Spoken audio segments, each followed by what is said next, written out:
The Barber of Manchaland Outis is an identity released at the start of Season 5 of Limbus company. She was the first Bloodfiend available to the players, and she is the identity that introduced the Bloodfist mechanic into our teams. Barber Outis brought many new concepts into the Bleed team, and set trends that would be followed by many other identities in future updates. Her design was quite unique at the time of her release, as she lacked many aspects that were considered essential to Bleed, and instead provided the team with completely new abilities that partially went against Bleed's old designs. This led a certain content creator, me, to create a video on Barber Outis, with most of the video's length being spent talking about how weak the identity is. The video ended up attracting quite a large number of viewers, a lot of whom disagreed with my position. And, well, I have to admit that those of you who left angry comments were correct. I was wrong about Barber Outis. So, to right my wrongs, I have decided to finally release this video, which is long overdue. Today we will revisit the Barber of Manchaland Outis, and this time we'll talk about all the things that make her good, and how she stacks up in the current state of Bleed, after the team's overhaul that started with the release of this identity. We will talk about the strong aspects of Barber Outis, while also disproving some of my original statements. We'll also talk about why Ring Outis is not a suitable alternative to this identity, as that point was a pretty large part of my controversial video. However, before we start, I want to give a huge shoutout to Oiprox on Discord, who helped me tremendously with the making of this video by providing a ton of feedback on my previous statements about this identity, as well as multiple reasons as to why Barber Outis is good right now. Oh, and also, if you want to see me backtrack on more of my previous statements, among other things, subscribe! It takes just 1 second and helps me out a lot. Without further ado, let's get back to the Barber once more. Let's start with the first aspect of Outis's kit that I found underwhelming, her bleed count infliction. The largest glaring weakness of her kit is the obvious lack of bleed count infliction. Bleed is an effect that desperately requires a lot of count to work well. While it's true that Barber Outis does not inflict a high amount of bleed count, the Bleed team meta has shifted away from relying on dedicated bleed count specialists, and there are multiple reasons for that. Reason number 1. Bloodfist. This effect is simple. All bleed damage done to both allies and enemies throughout the encounter gets stored as Bloodfist as long as at least one Bloodfiend unit is present on the field or on the bench.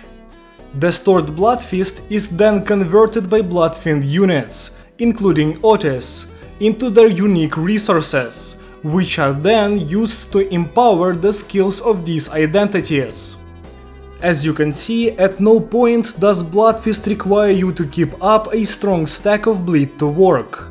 Of course, you stack the effect up quicker with a working stack, but with the self-bleed effects that Bloodfiends have and a half-decent stack of bleed, you can still get enough Bloodfist to satisfy everyone's needs. And it just so happens that Bloodfist and the unique resources it gets converted into give Bloodfiend identities most of their strengths, meaning the IDs in question are not bound to a bleed stack, making the lack of count infliction in Outis's kit much less of an issue. Reason number 2. Superbia. The Superbia Durante ability allows you to slot in a single ego skill of your choosing at any point in the encounter without having to spend any ego resources. This effect is what allows players to do some absolutely crazy starts in the Refraction Railway, and this reason is mainly aimed at that mode. When beating the Refraction Railway in as few turns as possible, Superbia can be used to give your team a lot of bleed count for free. This can be done with Corroded Contempt or Sanguine Desire or Mersault's Jordan Merkala. You can go a step further and use the ability to slot in a Corrosion Sorakelja to kill off low-level Kurokumo clan units, in order to give your Kurokumo Ishmael and Heathcliff the battle-ready effect, which, among other things, increases the bleed count infliction of these identities. These possibilities make Superbia a great way to circumvent the need for a lot of bleed count inflicting identities on your team by using your ego skills in a smart way. Once again, a tool like this makes it easier for you to slot in Barber Outis with her low count infliction without having to worry about the bleed stack. And reason number 3. New identities inflict a good amount of count. The newest bleed identities all dish out incredible damage, but on top of that, they actually provide the team with a decent bit of count infliction as well. Princess Rodia and Priest Gregor provide good count with their skills 2 and 3, and the Kurokumo identities get to use their Dark Cloud effect, which they can stack with the Battle Ready buff to inflict tons of bleed potency and count as well. Of course, Rinyi-san hasn't gone anywhere, and can also dish out a bunch of bleed count as he has always been doing. With a lineup of options like this, there's no pressure on you to add a bleed count specialist on the team, and going for damage instead is the correct choice.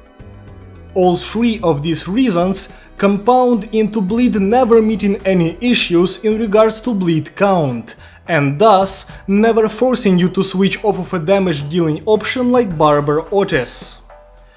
The quote-unquote issue of Barber's lack of count infliction is not relevant in the slightest, at least not after Bleed's large transformation throughout Season 5. Another problem I had with the identity is her only having Last Affinity on her skill 2. Another problem of Season is that it's the Barber's only last skill. As I've said earlier, skill 2's affinity can be used to proc whistles in the early turns, and that's usually part of Bleed's win condition. Last Resonance chains are certainly an important part of the Bleed team. In fact, with the release of the new Kurokumo identities, this is even more prominent than before. However, the Barber's lack of last skills is not an issue that you really feel, as while she doesn't have a last defense, literally everyone else does. All the Bloodfiends that were released after Outis ended up getting a last defensive skill, with Dawn and Rodia getting actually potent clashable counters, and the Kurokumo identities I just mentioned also both got last defenses, with a really strong clashable counter on Heathcliff. Another reason as to why I made such a big deal out of Outis' lack of easy access to last is the fact that at the time of her release, Encore Faust was often played on the field in the Bleed team, providing bleed count support with nails and also SP support with her passive, which requires 4 last resonance to activate. Since then, Encore Faust fell out of the team and secured herself a spot on the bench. When she is supporting, her passive can still be used to grant her teammates on the field some sanity, but the supporting passive only requires 3 last resonance. Alongside this effect, we also have the Kurokumo passives, as well as the passive of Barber Outis herself, all of which only requires 3 last resonance to activate. This means that not only did the last chains get easier to make, but you also don't need to play around 4 skill chains anymore, as all the strong passives require only 3 resonance to activate. This leads to there being less pressure on Outis to supply the team with last skills, and also allows her own passive to be up pretty much 100% of the time, as you get 3 last resonance almost every turn. The third major issue I had with Barber Outis is her damage output, especially with her skill 3. Because we're moving on to Outis' biggest problem, her skill 3. You remember me saying this skill deals insane damage, and you've likely seen videos of her doing huge damage as well. But that high number is deceiving. The Barber's third skill's claim to fame is its attack weight. However, fundamentally, this ability is flawed. There is another variable that holds Outis back in terms of damage, and that variable is her damage type. Barber Outis is a mono/slash identity. Now, as you could see, the two problems I had with I'll make you a new dress were as follows. AoE damage goes against the design of bleed, and slash damage is the worst damage type for the team. Right now, I want to quickly debunk both of these points. First off, the AoE. The main reason as to why I had an issue with the Barber's third skill relying on hitting multiple enemies to solidify itself as a powerful skill is simple. The bleed effect, by design, is supposed to be used on bosses. However, as you might know, while the effect itself might be mainly suited for single target encounters, the bleed team sure as hell isn't.